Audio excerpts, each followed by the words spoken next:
everyone, and welcome back to Kleiner's Kravenarium. I am Raz, and I'm joined by the entire team with the exception of Lauren, who plays Mercy Clark. And we're welcoming Betty back. Hello. Betty back and Joel back as well. How are you tonight, everybody's doing well? Doing good. Yeah. Good. Yeah. Doing good. Excellent. All right. So we're going to pick up watchers, listeners, viewers, however you're doing this. Podcast is alive as well now. So we're having our old friends join us from when they were our podcast days, which is nice. So we're going to pick up right at the tea shop. So the team was able to convince Jenny Wainwright to get a sample or a pot, at least brewed, of this Dream State tea at Pruny Perfected Pot. Prudy Pinshaw. Yeah, Prudy Pinshaw's Perfected Pot, which is basically a tea shop with a lot of cats and an old pepper pot woman, Scottish woman who has a really good clientele in an upper scale area of Edinburgh. And the tea is going to be made today, hopefully by the brewmistress. So you've gathered together. It's remember, we were supposed to be doing this in the afternoon of the day. So a little overcast, but not rainy. Pretty decent day for, early May, late April, early May. And by 4:00, sure enough, Jenny Wainwright pulls up in a coach, and everybody is going. I take it. Is there anybody that is not interested in being at the tea shop for the tasting? I think we can all go. I would like to take, if possible, an empty flask. Okay, sure. All right, an empty flask it is. So the only one who's not with you is Mercy, and Mercy has come down with some form of a migraine. Very rare, Cyrus. She's complaining that she just doesn't feel right. Something seems to be off. Her what do they call it? Vitrals or whatever are out of alignment or out of sync. She just feels inside that nothing is like something's wrong, and she's not feverish. She's not showing any signs of anything serious, but she definitely is not well. You can't remember, since you've been a part of the circus, this happening to her, although she has mentioned it has happened in the past. This is not something that's entirely unique. That does creep up from time to time, but her length of time and everyone else's is a little different. I shall endeavor to bring her restorative tea, should they have such a thing at the tea shop. I'm sure they have something in the form of a restorative. It may have some Jim Beam in it, but The best kind. the best kind of restorative for a young lady is liquor. The burnt taste is just magic working its course. Right. That's the Hint of wood. Yeah, wood or peat. That's a taste of peat, my child. So into the outside the tea shop. The tea shop is the front of it's a storefront, big glass window in the front. People can look in. It is part of a building that is 3 stories high, probably living quarters on the upper 2 floors. Very common, to have a business front and then some sort of residency above it. The tea shop is fairly busy. Probably, I'm going to say 15, 20 patrons sitting in 2s, 3s, and 4s at different tables. All upper society. Few men. I'm going to say leans heavier to women. But you definitely get the feeling of upper society here, right? The food looks amazing from the window, the whole bit. So you're all gathered together. Jenny steps out of her carriage. She's like, "Oh, you're all here. This is so good to see you all again. This is going to be so exciting. I can't believe that she agreed to make us a pot, especially for the size of our group here with 5 of us. That's a hell of a boil." She starts laughing. Smile and politely nod, tip a hat. "You're looking rather dapper today, Mr. Broom." Thank you, ma'am. I cleaned up. Oh yeah, I would say Adelaide is probably cleaned up too. She's got eyebrows on. Oh. And she's ready. Miss Adelaide, your peepers are popping today from the fact that it doesn't go right up to your forehead. Oh, thank you so much. Yeah, I wanted to look presentable today. I'm so excited. Oh, you're a vision. And you, Yesenia, without your overalls. Nice. I know. I had to borrow a skirt, but it'll do. It doesn't got as many pockets, but it'll do. It'll do. And Mr. Brun, may I take your arm on the way in, sir? Yes, ma'am. I'm going to put my arm out when we get there, obviously. So yeah, no, you're outside the tea shop. Oh yeah, sure, perfect. So she goes in. There is this smallest, most delicate sound of a bell. Like it's the wispiest. sort of like it doesn't want to be intrusive. It's just enough to let somebody know somewhere in the building that there may be somebody. Like it's supposed to whisper of a bell tone. It's not a heavy bell clog, clog. So she comes in. People really don't pay attention, except that few people do look up for the size of the group. Normally, like I said, people come in pairs, they'll meet up together. But yeah, you come in as a group of 5 with Jenny there, and Jenny is what's drawing. Right as they look up and they see her, they kind of smile and nod, and then go back to their conversation. Yeah, no one's being rude, no one's jumping up. Jenny, trying to make a scene. Behind the counter, though, from a curtained door, she steps out. You see a woman in her, late 40s, early 50s, graying. Like I said, a pepper pot sort of from British society, and she says, "Oh, there you are. Well, if you wouldn't mind, Jenny, it's good to see you, love. Have a seat. And as soon as the mistress is ready, I'll bring you into the back room here. Would that be fine for you and your guests?" He says, "Oh, yes, thank you very much. We'll wait out here. Can we have a few little pastries and things to hold us?" Of course. Just come pick what you need." So everybody picks a couple of things, whatever. Someone, I'm sure, will pay the bill, Cyrus. And then Hey, boss. I shall take care of the tab. Keeper, quick question, Keeper. Sure. So I know Mercy, ironically, acts as our eyes more often than not when it comes to Vaesen touch, but we all have the ability to notice Vaesen different from the environment around us, correct? Right. Correct. Okay. Yeah. Right now, there is nothing that you're seeing Vaesen touched here in the shop. Got it. Thank you. All right. Yeah. So are there kitty cats here? All over. There's probably about 15 of them. Dear God. Okay. That was why I came. I am beset by felines. One just weirder, more different or exotic than the other. It's like I'm so happy. You start off with some like pygmy cats that they probably weren't even very common back then. It was probably a disorder at the time, like a small little legged cat, all the way up to things that are the long pointy haired ones, the ones with the super pointy ears and the hair that kind of comes off in tufts and looks at you like it's like a gremlin. They're all over the place. Yeah, Chinese cat, Siamese, Egyptian looking cats, bluish black. Just no one cat looks like another in any way, shape, or form. Very unique looking. Oh, I think I'm having like ADD of which cat I want to pet. Right. I got to put them in a certain order. You start smallest to largest or the other way. I don't care. One way or the other. You meet Adelaide somewhere in the middle. But you do start to notice that they're all incredibly friendly and seem to gravitate, like as one comes up to you and as you're petting for a moment and you get that response that people get with animals, that people that like animals, right? That innate response of like, ooh, like endorphins, right?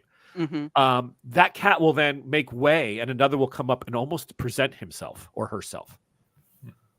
Okay. They come in, they don't run over like you're holding a treat and they're all starving. They move about the room as if they're, I don't want to say sashaying, but definitely they're making rounds. Like it looks like they're almost working the room. Yeah. Like they're working the room. It starts to become a little like especially for if anybody in the room is a non-cat person, is any of your characters non-cat? Steiner, are you a cat? Yeah, you're not a big cat fan? Yeah, I'm just going to say probably not. Okay, so you would probably notice it first. Like these cats are not acting like normal cats. Like, yeah, I think Cyrus would probably just gently keep shooing them away with his boots. with a sharp. Go on now, move about your way. Kick. protecting his pocket that the snake is in. Right, understood, 100%. So you eat for a few minutes, and then again you hear that soft whisper, and a woman steps through who, is very tall, almost 6 foot.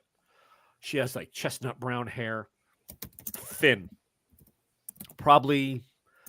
At 5'11", she's probably 140 pounds, 130 pounds. She's thin, but doesn't seem to be emaciated or like sullen in her cheeks or anything. She's got color. Her lips are very vibrant, red, sort of like almost like the natural color would be like a ripe apple, popping red. Like she just her eyes are super green. Like I said, the chestnut hair with a little bit of red in it. And she walks in and she's wearing a hat that's down, a little bit oversized for the time. Women wore hats, but they were usually, when you think of like Coppola's Dracula, right? They were small, little fascinator type stuff or whatever. This one is a little bit longer, a little wider, kind of sits down on her. And she makes her way and she's very graceful. She shuts the door, doesn't meet anyone's eyes, but this time, when people see this taller woman come in, there are mumbles and whispers. And Jenny makes that, like that anxious buzz that you get when a celebrity comes in. All right.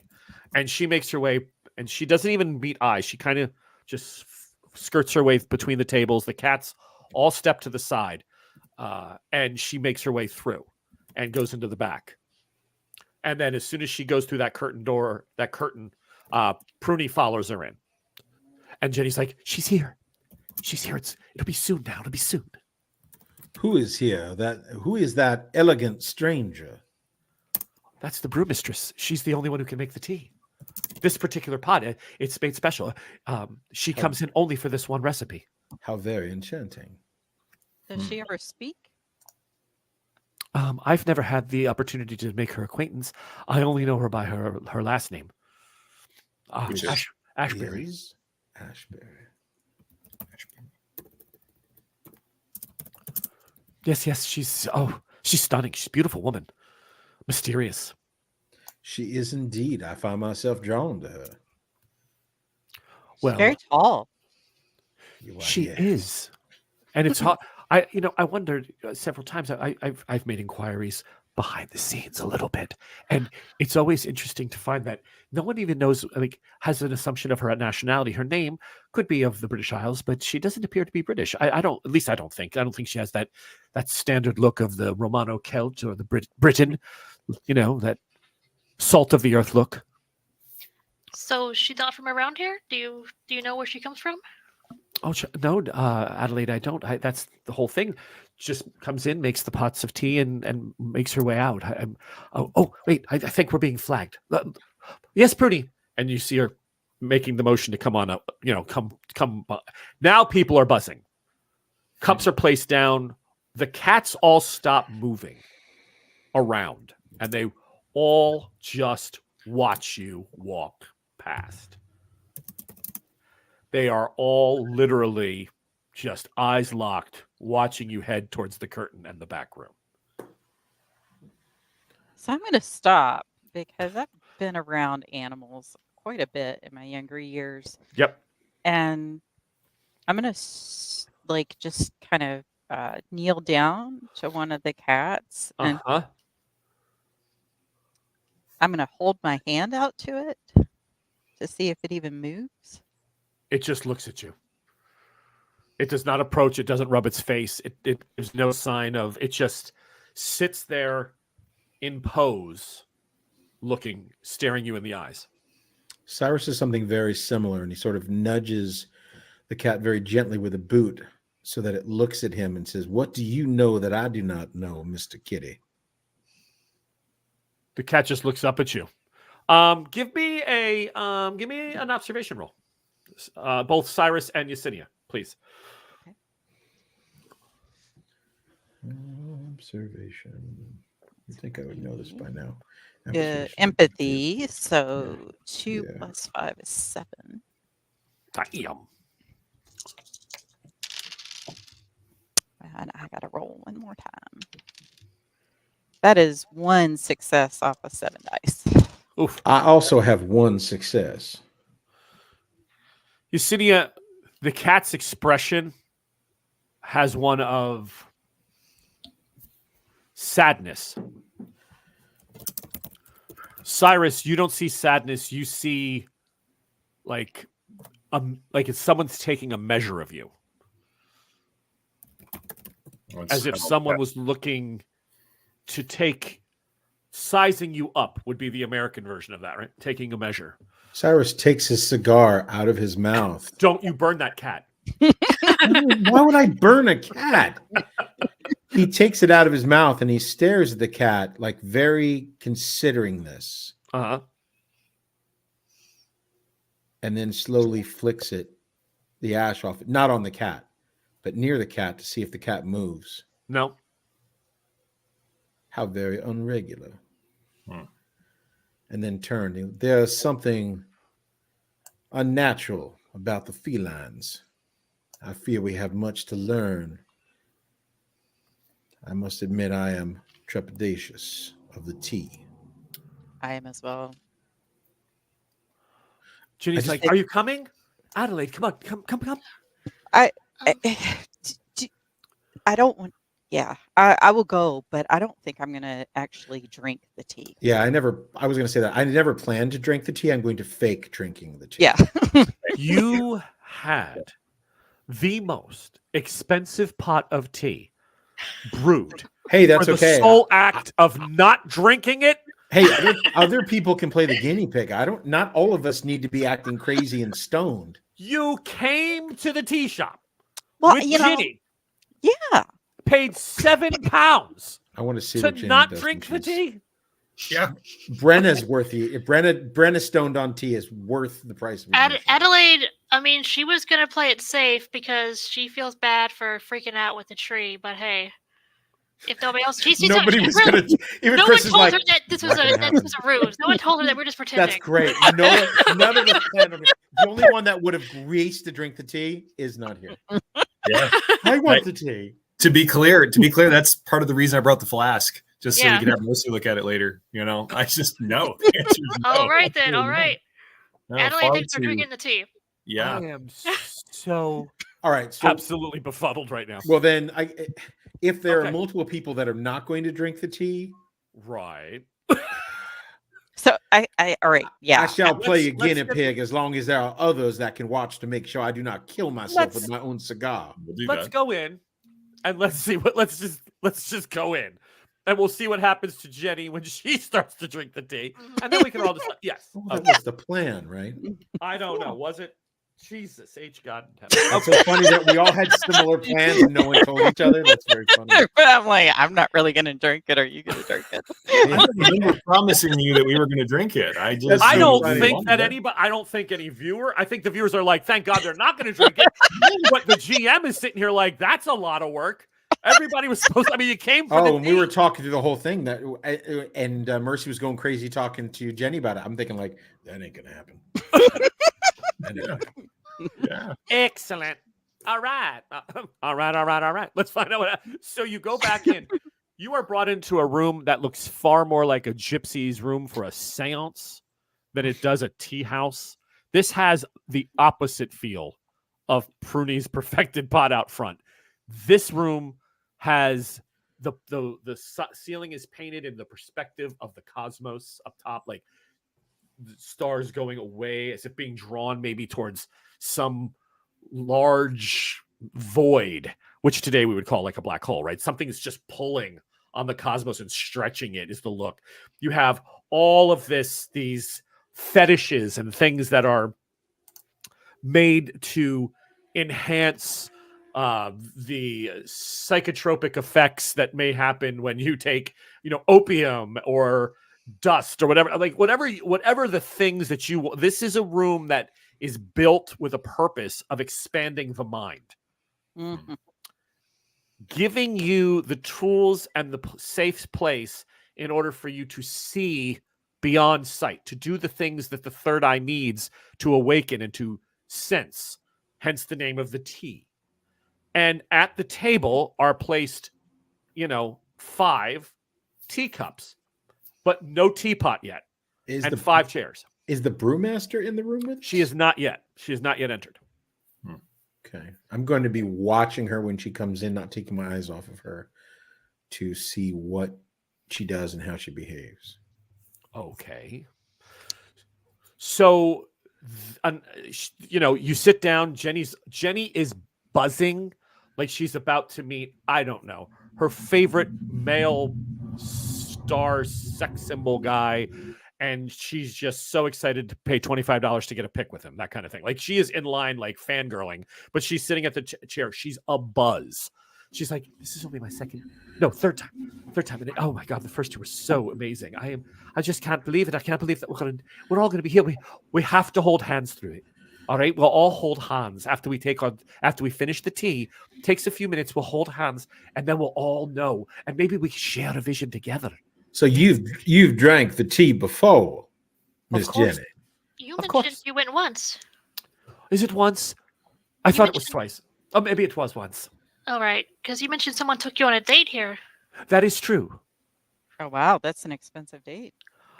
And she looks at you. Yes, this is a very expensive date. Damn it. So drink the tea. Yeah, so she's totally doing her thing. She's excited, and sure enough, you get this smell, this acrid smell starts wafting into the room. So I do want to look around the room, like not wander around, but look around the room because my grandma was kind of in touch with a lot of old folklore.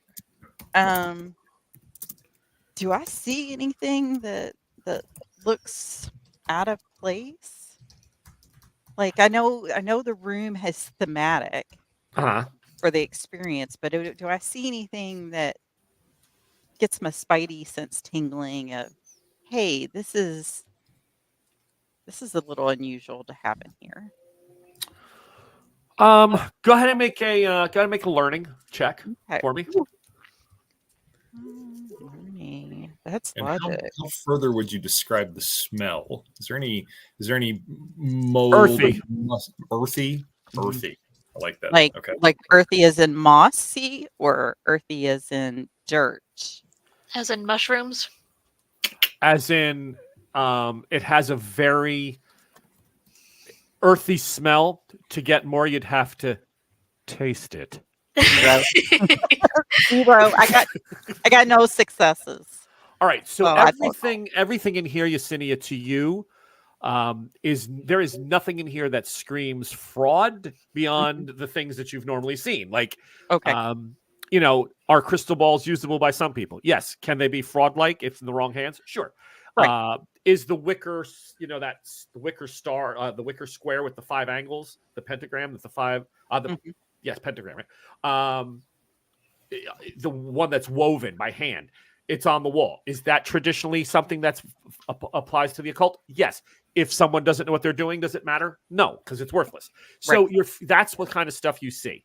Okay. Charged, like you see a dream box, you see a charging station for crystals that has a mirror underneath it that can take the moonlight and charge. Like you see all these things, but none of it is wrong. Right. If the person's powerful. Right. Okay. All right. The door opens and Pruny steps in and says, "Are you all comfortable, please? If your jackets or anything, there is a rack here in the corner for you. You can hang them up. You're going to probably be here anywhere from, 60 minutes to 90 minutes. The brewmistress is saying that it is a strong pot, so it will be fairly good for you, and you should have very pleasant, sweet dreams, but make yourself comfortable." Should we expect anything? Like I guess this is our first time. I know. Yes. I guess Yeah, there's something we need to do. She could tell it's your first time because she's never seen you order it before. And yeah. Relax. Some people take their shoes off. Get comfortable. You may find yourself moving about the room, but as you can see, there's no rough, sharp edges at ground level or just to the head height. Some people grab a cushion and sleep. It depends on you and the effect of the tea. I have a question, fine lady. My understanding is we were drinking tea. It now appears that we are drinking a hallucinogenic. Is it in the form of the same of a cocaine where it helps you with your headache? Or is this more of a an opiate type of It's a tea. drug. It's just a tea. There's nothing. I don't know the exact recipe, but I've never had anyone have an adverse effect from it, except to, if they get tired. Some people say that their dreams aren't as maybe as refreshing as others, but they may have troubled minds. But no one's ever come out of it with a far ill effect. That, as far as no, it's a tea, but a very rare brew and expensive. So that's this is the way of things. But you're here now. That is true. Okay. She steps out. The woman steps in. She comes in with a pot of tea. It is in the most simple white teapot. It's just classic white, the right size for 5 people. Nothing ornate about it. No style that says, it's 200 years old. It's just a simple rounded teapot that she has brewed the tea in. She comes over and she just begins to slowly pour. She pours first to Ginny and then starts going around the table, pouring. Adelaide, Yep, go ahead. I'm saying Adelaide wants to get a look at her face because her face was like covered by a hat, wasn't it? Still, and the hat is still on. Okay. You're able to make her features are very sharp, very angular. Okay. She's beautiful, but she has one of those. She's definitely got that. Who would have an angular face like a Tilda Swinton? Very sharp look to her nose and stuff. But it's not as like I always see Tilda Swinton as sort of androgynous, almost looking at times, depending on her role and how they make her up. She definitely has kind of a Swiss look to her, like probably because of the pale, I guess. Yeah. So she, but this one has she's definitely a feminine features, like feminine looking, the way she's done. Who is sitting next to Ginny in position 1? I would be. Okay. Steiner Broom. So Yep. Steiner, you're sitting, correct? Yep. She starts to pour the tea. Mm-hmm. She says, "May your dreams take you where you want to go. Drink now." Steiner, make a roll. Make a roll against vigilance, I believe. Let me make sure of that. Before I do that, I don't want to screw you up. Sure. I'm sorry, observation. Observation, or because I'm not drinking this, I'd rather do some sort of stealth or something appropriate to. You are. The words are compelling you to reach for the mug. Oh, now I see. Okay, so I'm sorry. What was that? It's observation. Observation. Got it. Oh, this is going to be fun. Okay. All right. Let's see. Methinks the storyteller doth want us to all get stoned. Yeah, I think so. Nope. 0. Okay. So everyone, to your surprise, Steinar drinks the tea. Willingly drinks the tea, from what you see. Who's sitting next to Steinar? That would be you, Adelaide? Yes. Ginny is already, the temperature, you have to blow on it. There is some steam. She walks up to you and she says, "May this tea take you where you need to go. Drink." And she's pouring it, but you don't feel at first compelled. Are you drinking the tea willingly? Yes, because Steiner's doing it, then I'll drink it willingly. Well, that's right. If Steiner's doing it, everyone's going to do it. Of course, we're going to do it. Why wouldn't we do that? That makes perfect sense to me. Enthrall does that. Yeah. Yeah. Steiner's eyes there's a small thug tear as he sips the final part of the tea. The man is fully trustworthy. Everyone would follow him to their doom. Right. Who is next to Adelaide? I'll say that's probably going to be me because we were playing with the kittens together. So she comes up to you and she starts pouring and she says, "May this tea take you and those that you carry far, far away. Drink." Do I feel compelled to? Well, your hand is moving forward. You want to make the roll, you can. Oh, yeah. What's the roll? Are you trying to fight it? Yeah, I want to maintain control. I'm All not right. gonna like throw it in Observation. her face. Observation. Okay. That's gonna be You're pretty good 7. at that, right? If my dice love me. They're gonna need to love you a little bit more than you think. That's 2 successes. Yesenia pauses for a moment, starts to put the tea down. I don't want to Ashbury, go anywhere. right? Ashbury looks. She kind of. The only other person that notices is Cyrus. Cyrus, you notice that that the lady Ashbury is looking at her. So, whispers one more thing, and Yesenia starts drinking. Ah! You're not sure what she said. It sounded like just the rustle of like leaves on the wind, like just sounds. She's a witch. She's a witch. Witch. That's why Mercy can't. In a way, Mercy's probably a good person not to be here. She tossed the table. Burn her! Daughter of Black Phillip, I will not drink your tea. Mm-hmm. All right, Cyrus. So she walks over to you, and as she walks over to him, he puts up his hand and says, "Dear wise woman, I shall abstain. I am not a fan of mumbling." And he pushes back away from the table. okay. She says, "Oh, you will drink." Fuck. Okay. And she starts pouring. I've got 1 success, which means I fucking drink.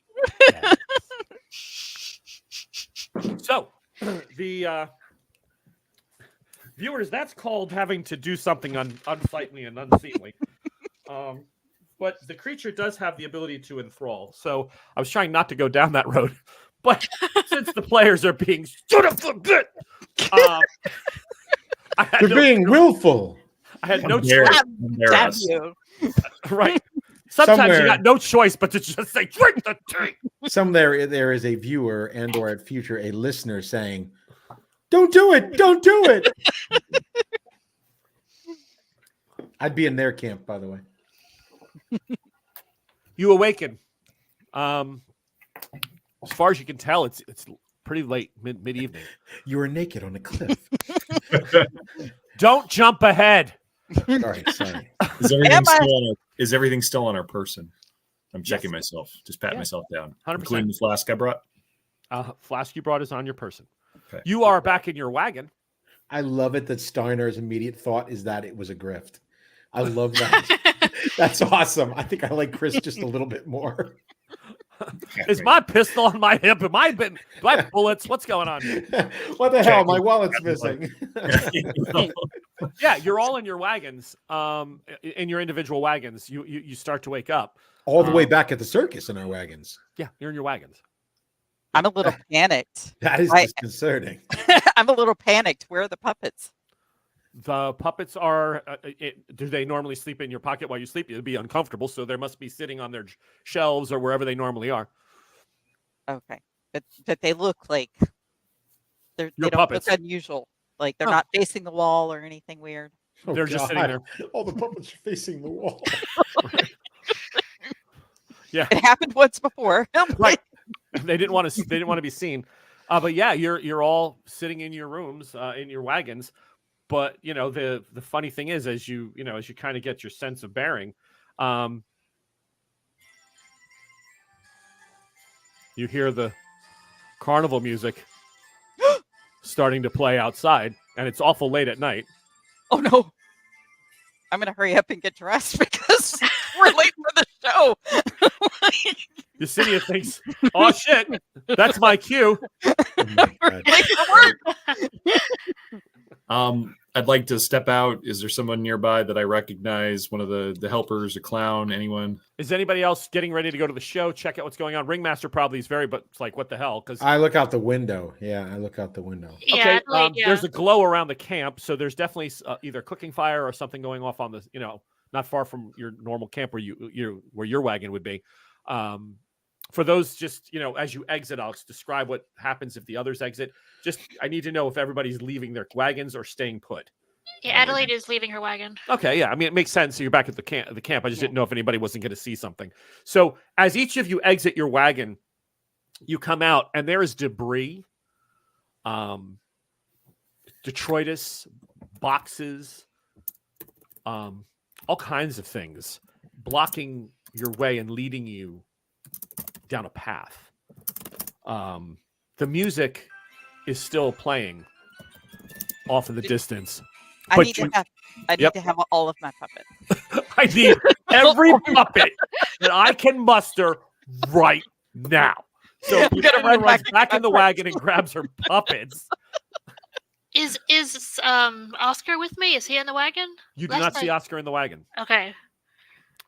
But It's not too strange. it but... just looks like that they've put up like barricades and barriers. You're not sure why. Like, why would you pile all this junk outside of my freaking wagon? Like, I Mhm. can step out, but I can't make a right. I can only go left. Someone can only make a right. They can't go forward. Like, it's just this mishmash of like a path. So, Right. yeah, but it's all. I mean, when you look, you know, there's turns to it, and it's the tents. Like, the performers' tents have been stretched out, like hard, like real taut, and then pinned to the ground. It's almost like they're making a funhouse maze. But that seems to be what's going on here, and you're kind of like, what the hell? But that's what you see. Is my snake still in my pocket? Your snake is still in your pocket. Well, Adelaide is gonna head down her path. She's gonna look for Cyrus. Okay. She can find Cyrus. Sure, she probably could. You make your way through and around. You hear laughter off in the distance. Yeah, like all this sounds and just giggling and laughing, and the music is playing. You come across and you can smell something almost like it's burning, but there's definitely the fires going somewhere, right? Like this, there's a hell of a glow. And it seems that the path is taking you closer and closer to this smell. You exit in, and there's a big clearing. And in the clearing, there are 6 clowns. And they're, and they're laughing and doing their thing. And there is a ginormous bonfire that this whole rickety boxes, like I said, and wagons overturned on their side. And this whole thing that led you down through the encampment has now led you back into the center near where the cooking place is, where the cooking station would normally be. And in the fire itself, charred, bubbling, popping and cracking, the skin popping and cracking is Max. Max is in the fire.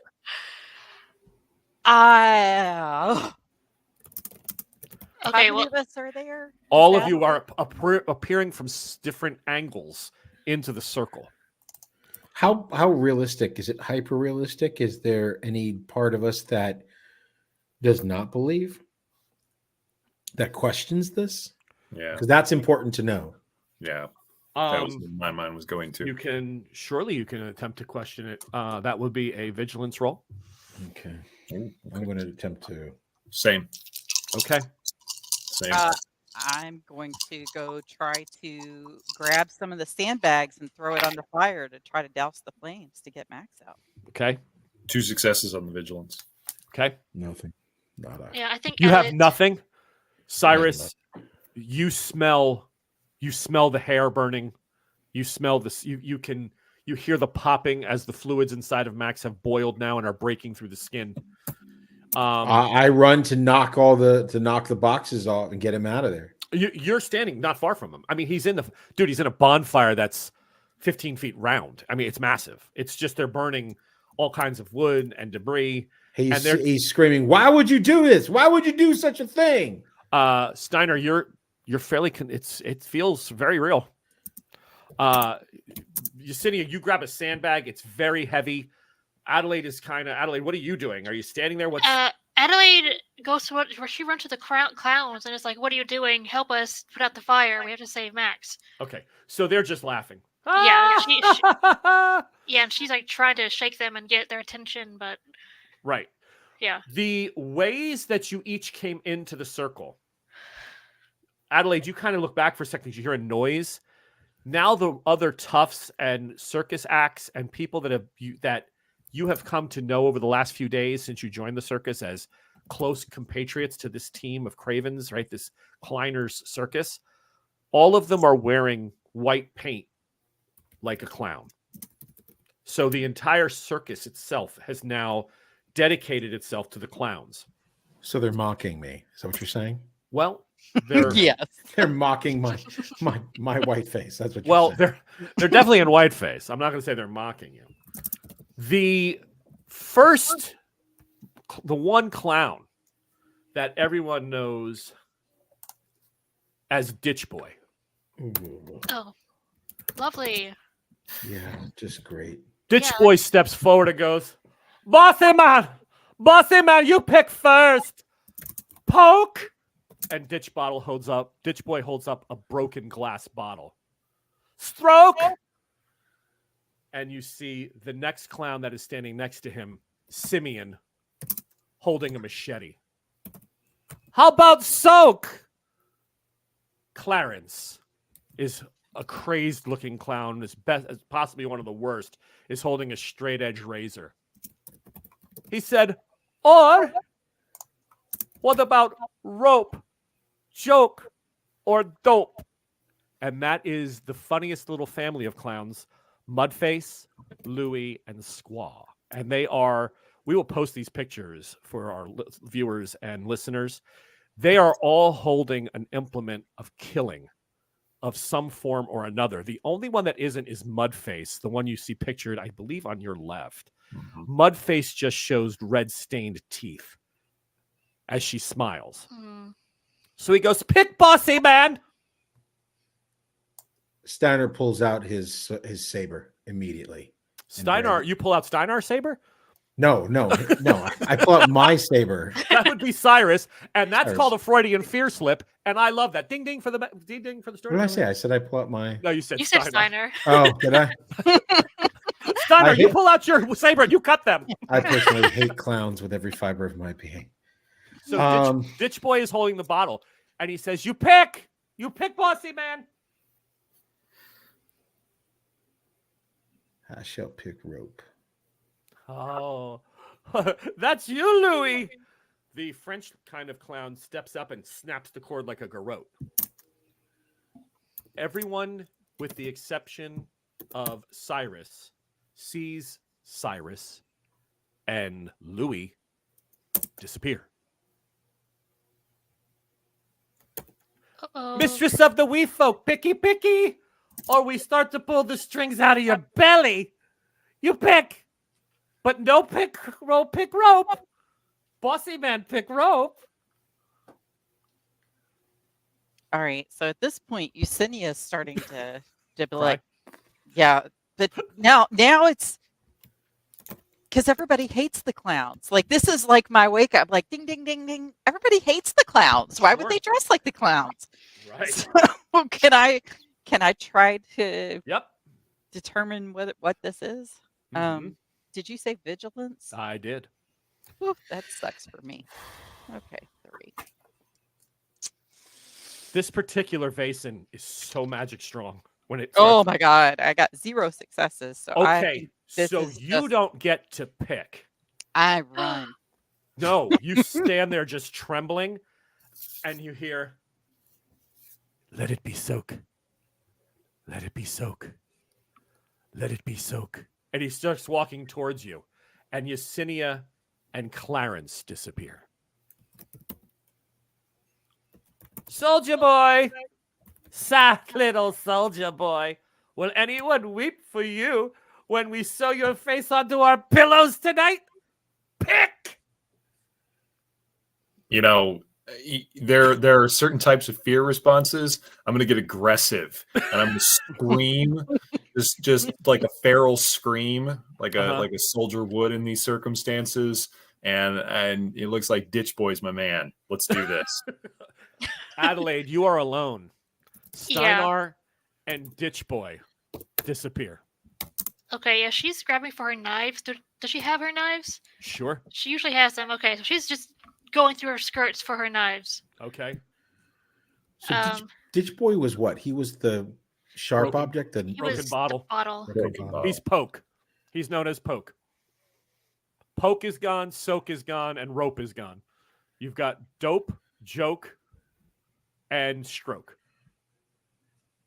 She doesn't want to choose. Yeah. She So- just kind of with her knives, kind of like saying, like, stay back, stay away from me. Where have you taken them?